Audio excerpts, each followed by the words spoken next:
បាទសូមជម្រាបសួរទៅដល់បងប្អូនបាទដែលជាប្រជាជនខ្មែររបស់យើងទាំងអស់គ្នាបាទបងប្អូនសុខសប្បាយទេបងប្អូនបាទហើយក៏ដូចជាបងប្អូនដែលជាសមាជិករបស់ក្រុមហ៊ុន One Coin One Life One Academy បាទហើយក៏ដូចជាបងប្អូនដែលមិនទាន់បានចូលរួមជាមួយនឹងក្រុមហ៊ុន One Coin One Life One Academy ផងដែរបាទបងប្អូនបាទសុខសប្បាយទេណាបងប្អូនណាបាទ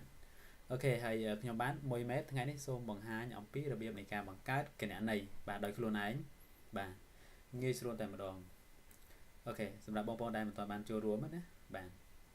អញ្ចឹងដើម្បីយើងបង្កើតគណនីបានបងប្អូនត្រូវមានឈ្មោះពិតរបស់បងប្អូនមានGmail របស់បងប្អូនផ្ទាល់ខ្លួនហើយក៏បងប្អូនមាននឹងលេខទូរស័ព្ទរបស់បងប្អូនផ្ទាល់ដែរបងប្អូនបាទហើយដើម្បីចុចនៅ link ដែលបងប្អូនអាចបំពេញបានបងប្អូនអាចចូលទៅក្នុងគណនី Facebook របស់ខ្ញុំណាបងប្អូនបាទបងប្អូនចូលទៅក្នុងគណនី Facebook របស់ខ្ញុំបាទបន្តមកទៀតបងប្អូនចូលទៅក្នុង profile ទៅហើយបងប្អូនឃើញបាទនៅការដែលខ្ញុំផុសបាទរូបព័ត៌មានអីផ្សេងហើយក៏ដូចជាភ្ជាប់ជាមួយនឹង link បាទរបស់ក្រុមហ៊ុន One Life បាទអញ្ចឹងបងប្អូនអាចចុចនៅដំណរ link នេះមកដើម្បីបំពេញព័ត៌មានឯកសារបាទបង្កើតគណនីនេះតែម្ដងបាទអូខេឥឡូវបងប្អូនចុចមកបាទ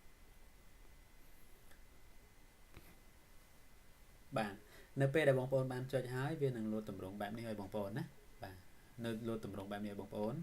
ហើយនៅក្នុងនឹងដែរបងប្អូនអ្វីដែលខ្ញុំបាននិយាយអញ្ចឹងត្រូវមានឈ្មោះមានលេខទូរស័ព្ទហើយនឹង Gmail បាទ Gmail តខ្លួនណាបងប្អូនបាទអូខេត្រង់ចំណុចនេះគឺ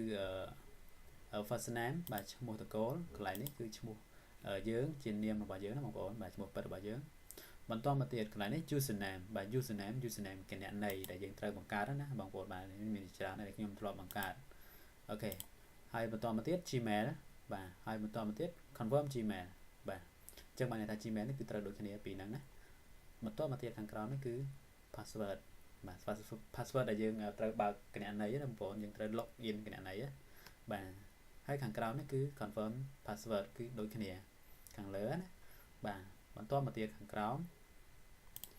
country បាទចំពោះ country នេះយើងដាក់ Cambodia ណាបងប្អូនបាទប្រទេសខ្មែររបស់យើងគឺ country Cambodia បាទហើយត្រង់ចំណុចនេះ city ណាបាទ city នេះបងប្អូនដាក់តាមខ្ញុំមកបាទបងប្អូនដាក់ភ្នំពេញបាទហើយ postcode នេះគឺជា postcode នៅភ្នំពេញនេះតែម្ដងបងប្អូនអាចដាក់តាមខ្ញុំបានបាទដាក់1203ដងអញ្ចឹងណាបាទហើយត្រង់ចំណុចនេះគឺលេខទូរស័ព្ទបាទអូខេតើឥឡូវយើងបងប្អូនបាទឲ្យងាយស្រួលតែម្ដងបងប្អូនចាំធ្វើតាមខ្ញុំណាបាទអូខេបងប្អូនសរសេរទៅបាទឈ្មោះរបស់បងប្អូនបាទបន្តមកទៀតបាទនេះជាឈ្មោះរបស់បងប្អូនខាងលើឈ្មោះតកូលណាបាទខាងក្រោមនេះឈ្មោះពិតរបស់យើងហើយខាងក្រោមមួយនេះបងប្អូនដាក់ឈ្មោះគណនីបាទជាឈ្មោះគណនីឈ្មោះអ្វីក៏បានដែរដែលបងប្អូនអាចធ្វើបានបងប្អូនដាក់ទៅឲ្យចាំណាបាទអូខេហើយនៅបងប្អូនហ្នឹងហើយបន្តមកទៀតខាងក្រោមនេះគឺ Gmail address របស់យើងណាបងប្អូនបាទអញ្ចឹងបងប្អូនសរសេរមក Gmail របស់បងប្អូនបាទមានអីខ្លះបាទមិនបាច់សេដូចខ្ញុំទេណាអូខេបន្តមកទៀតខាងក្រោមដែលខ្ញុំនិយាយមិញ confirm Gmail គឺយើងត្រូវដាក់ Gmail ឲ្យដូចគ្នានៅខាងលើនេះណាបងប្អូនបាទបន្តមកទៀតត្រង់ចំណុចនេះគឺ password បាទសុំទោសលឿនតិចបាទត្រង់ចំណុចនេះគឺ password ដើម្បីយើង login គណនីដូចយើងដូច password Facebook យើងអញ្ចឹងណាបងប្អូនបាទបងប្អូនដាក់ណាអីគេបាទដាក់ខ្មែរ2018អញ្ចឹងទៅខ្មែរស្រឡាញ់អីចឹងទៅណាបងប្អូនបាទខ្មែរ00បាទត្រង់ជ្រូកអញ្ចឹងទៅ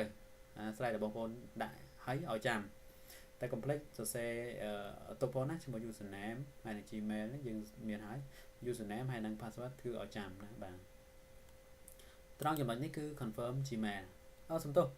confirm password បាទគឺបានន័យថា password ហ្នឹងពីរហ្នឹងដូចគ្នាណាបងប្អូនបាទ confirm អូខេហើយកន្លែងនេះដែលខ្ញុំបាននិយាយមិញហ្នឹងបាទយើងចុចមក Cambodia បាទយើងចុចដាក់ Cambodia អូខេហើយនៅបន្តមកទៀតកន្លែងនេះយើងដាក់ភ្នំពេញបាទបងប្អូនធ្វើតាមខ្ញុំមកណាបាទបន្ទាប់ខាងក្រោមនេះបាទដាក់ភ្នំពេញហើយមួយទៀតបាទ1203ដងបាទគឺជា postcode របស់យើងនៅទីក្រុងភ្នំពេញណា postcode តំបន់ណាបងប្អូនបាទនៅខាងក្រោមនេះគឺជា phone number បាទលេខទូរស័ព្ទរបស់យើងបាទបើសិនជាបងប្អូននៅកូរ៉េបងប្អូនដាក់លេខបូកបាទសញ្ញាបូក82 10គុតបាទហើយលេខទូរស័ព្ទរបស់បងប្អូនមកបាទសម្រាប់លេខទូរស័ព្ទរបស់ខ្ញុំបាទ49 19 98 75បាទអូខេហើយបន្តមកទៀតនៅខាងក្រោមនេះត្រង់ចំណុចអក្សរខ្មៅនេះបើសិនជាបងប្អូនមើលមិនច្បាស់ទេបាទបងប្អូនចុចនៅត្រង់នេះបើសិនជាច្បាស់ហើយបងប្អូនអាចសរសេរដាក់នៅត្រង់ចំណុចនេះតែម្ដងណាបាទឥឡូវយើងគិតថាយើងមើលអត់ច្បាស់យើងចុចវាបដូរអូខេមើលច្បាស់បងប្អូនអត់ច្បាស់ទេឥឡូវយើងបាក់បន្ថែមទៀតអូខេអានេះច្បាស់តែម្ដងច្បាស់តែណាអញ្ចឹងយើងសរសេរមកបាទលេខ4 2ដងបាទ v 7 6អូខេបន្តមកទៀតបងប្អូនចុចមើលនៅកន្លែងនេះណាបាទ tick អូខេផងណាយើង tick វាយើងគ្រីសមកបាទហើយយើងមើលព័ត៌មានម្ដងទៀតយើងអូចូលមកក្រោមទៀតមកបាទអត់មានអីទេអញ្ចឹងយើងមើលសារឡើងវិញឈ្មោះពិតរបស់យើងបាទឈ្មោះតកូលឈ្មោះពិតហើយកន្លែងនេះគឺឈ្មោះ username ឈ្មោះគណនីបាទ Gmail ត្រឹមត្រូវអត់បាទប្រយ័ត្នខុស Gmail បងប្អូនប្រយ័ត្នតិចបាទខុសមួយអក្សរគាត់បានទេណាបាទ password យើងចាំឲ្យនៅអូខេទេរួចរាល់ហើយបងប្អូនចុច get start បាទ get start នេះមក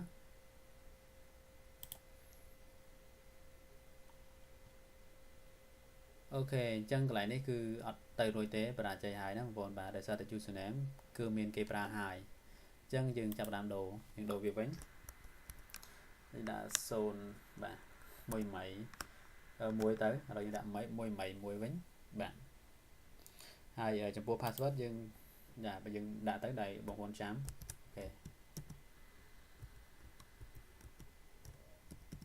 អូខេបាទ confirm Gmail ទេpassword បាទ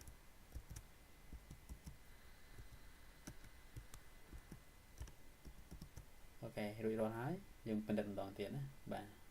ឥឡូវកន្លែងនេះគូខុសហើយដែរអញ្ចឹងបងប្អូនកែតម្រូវភាសាថ្មីណាបាទ s b x 9 3អូខេអញ្ចឹងរួចរាល់ហើយអញ្ចឹងយើង get start ទៅម្ដងទៀតបាទមិនដឹងថាគណនីហ្នឹងគេប្រើឲ្យឬនៅទេបាទ1ម៉ៃ1 get start បងប្អូនអត់ចុចទៅ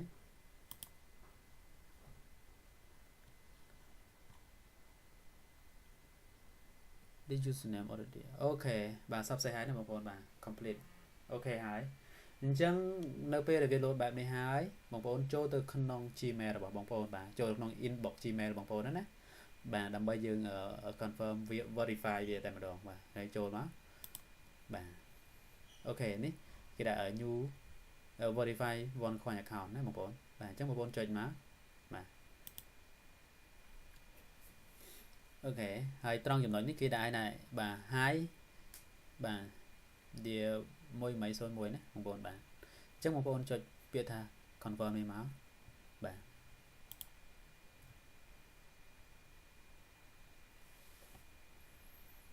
បាទវារត់ login ឲ្យយើងសូមរងចាំបន្តិចណាបងប្អូនបាទដោយសារតែកុំព្យូទ័រខ្ញុំមានបញ្ហាមានរូបច្រើនទៅអូខេបាទហើយបន្តមកទៀតវានឹង load ទម្រង់បែបនេះណាបងប្អូនបាទបងប្អូនចុចពាក្យថា continue បាទចុចទៅអូខេយើងបានជោគជ័យហើយណាបងប្អូនបាទនៅពេលដែលយើងបានតម្លើងទម្រង់ហើយបែបនេះហើយអស់ហើយបាទយើងអត់ទាន់មានគណនីទេបាទន័យថាយើងអត់ទាន់មានកញ្ចប់សិក្សាទេយើងបានកណនី one coin ជោគជ័យហើយណាបងប្អូនបាទអញ្ចឹងយើងត្រូវបញ្ចូលនៅកញ្ចប់សិក្សាបាទសួរថាការបញ្ចូលកញ្ចប់សិក្សាយើងបញ្ចូលដោយវិធីណាណាបងប្អូនបាទយើងចូលបាទនេះគឺកញ្ចប់ free បាទកញ្ចប់ rocket ណាបងប្អូនបាទគឺកញ្ចប់ free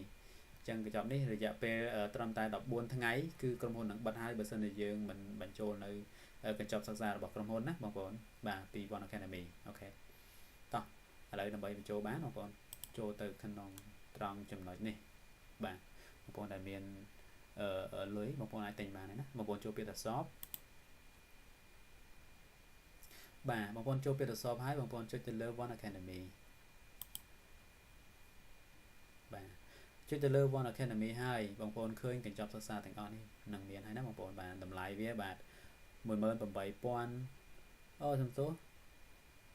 188,000 30 euro ណាបងប្អូនបាទបងប្អូនដំឡើងចប់មួយណាណាក៏បានដែរបងប្អូនមានណាបាទ starter 140 euro អូខេឥឡូវបងប្អូនយកប្រហែលយកមួយកញ្ចប់ទៅបាទយើងដំឡើងកញ្ចប់មួយកូនណាបងប្អូនបាទហើយបន្តទៀតបងប្អូនចុចពាក្យថា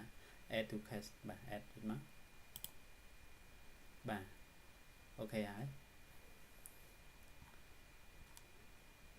អូខេបន្តទៀតបងប្អូនអូចូលមកក្រោមហើយបងប្អូនចុចនៅត្រង់ចំណុចនេះណាបាទបានថាយើងចំណាយទិញអស់មួយហើយតម្លៃវា1 euro ណាបងប្អូនបាទបងប្អូនចុចវាមកបាទនេះគឺជាកញ្ចប់របស់ starter បាទអញ្ចឹងបងប្អូនមានកាតអីគេបងប្អូនមានOnePay បងប្អូនមាន Bank Server បាទបងប្អូនមានបាទនេះគឺជាកាតដែលបងប្អូនណាដែលអាចទិញបានបងប្អូនមាន Cash Account បាទបងប្អូនអាចទិញបានណាបាទអូខេមាន Bitcoin ក៏អាចទិញបានដែរបាទហើយ China បាទអញ្ចឹងបងប្អូនបើសិនជាមានបងប្អូនមាន Bitcoin បងប្អូនចុចត្រង់នេះទៅហើយការចំណាយហ្នឹងបងប្អូនចុចពេចថា next step នេះទៅវានឹងលោតទៅឲ្យណាបាទអូខេបងប្អូនពេញឯកសារហ្នឹងអញ្ចឹងការដែលខ្ញុំបាទព័ត៌មានគឺនៃការបង្កើតកញ្ចប់សិក្សាដំឡើងកញ្ចប់សិក្សាទៀតបងប្អូនបាទយល់ហើយបងប្អូនអាចធ្វើបានហើយបាទនៅពេលដែលបងប្អូនសម្រាប់បងប្អូនដែលមានលុយបាទបងប្អូនអាចទិញបានប៉ុន្តែបើយល់ល្អបាទបងប្អូនអាចតំណាក់តំណងមកខ្ញុំនឹងបានធ្វើប្រឹក្សាដល់បងប្អូនដើម្បីរកផលចំណេញពីក្រុមហ៊ុនឲ្យបានច្រើនតែម្ដងបាទបងខ្ញុំនឹងបញ្យល់អំពីរបៀបនៃការប្រើប្រាស់របៀបធ្វើឲ្យបានផលចំណេញណាបងប្អូនបាទបើសិនជាបងប្អូនធ្វើដោយខ្លួនឯងបាទវាពិបាកបន្តិចនៅក្នុងការដែលយើងស្វែងយល់ដោយខ្លួនឯងដែលដូចគេនិយាយថារៀនគ្មានគ្រូវារៀងពិបាកនឹងយល់ហើយពិបាកនឹងចេះណាបងប្អូនបាទហើយខ្ញុំមិនមែនជាគ្រូទេប៉ុន្តែខ្ញុំអាចណែនាំបងប្អូនបានបាទអូខេហើយវីដេអូនេះខ្ញុំមានតែប៉ុណ្្នឹងទេហើយសង្ឃឹមថាបងប្អូននឹងអាចធ្វើទៅបានណាបងប្អូនបាទពេលដែលបងប្អូនធ្វើចុះឈ្មោះចុះអីហើយបងប្អូនតំណាក់តំណងមកខ្ញុំនឹងរៀបចំកញ្ចប់សិក្សាឲ្យបងប្អូនបាទហើយសម្រាប់បងប្អូនដែលត្រូវការតម្លើងកញ្ចប់ upgrade កញ្ចប់ឲ្យបងប្អូនអាចតាក់ទងមកខ្ញុំបានណាបាទតាមរយៈ Facebook របស់ខ្ញុំបាទអូខេតាមរយៈ Facebook របស់ខ្ញុំបាទ1 ម៉េតបាទនេះគឺជាគណនី Facebook របស់ខ្ញុំបាទ1 ម៉េតណាបងប្អូនអាចតាក់ទងមកបានណាបាទអូខេហើយអាចមើល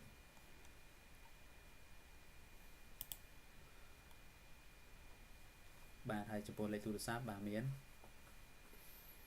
អូខេបងប្អូនគ្រាន់តែចូលទៅក្នុងគណនី Facebook របស់ខ្ញុំហើយបងប្អូនចុចតាមចូលធ្វើការ inbox មកបានហើយណាបងប្អូនបាទនេះគឺឈ្មោះរបស់ខ្ញុំបាទ1 ម៉េតបាទសំទោសបាទ1 ម៉េតណាអូខេហើយឥឡូវនេះព័ត៌មានដែលខ្ញុំបានបង្ហាញទៅដល់បងប្អូនបាទមានតែប៉ុណ្្នឹងទេហើយសង្ឃឹមថាបងប្អូននឹងធ្វើបានទាំងអស់គ្នាណាបងប្អូនបាទហើយខ្ញុំក៏សូមអរគុណហើយសូមជម្រាបលាដល់បងប្អូនបាទសូមជូនពរឲ្យបងប្អូនជោគជ័យរាល់ភារកិច្ចការងារដែលបងប្អូនបានធ្វើទាំងអស់គ្នាបាទសូមអរគុណសូមជម្រាបលា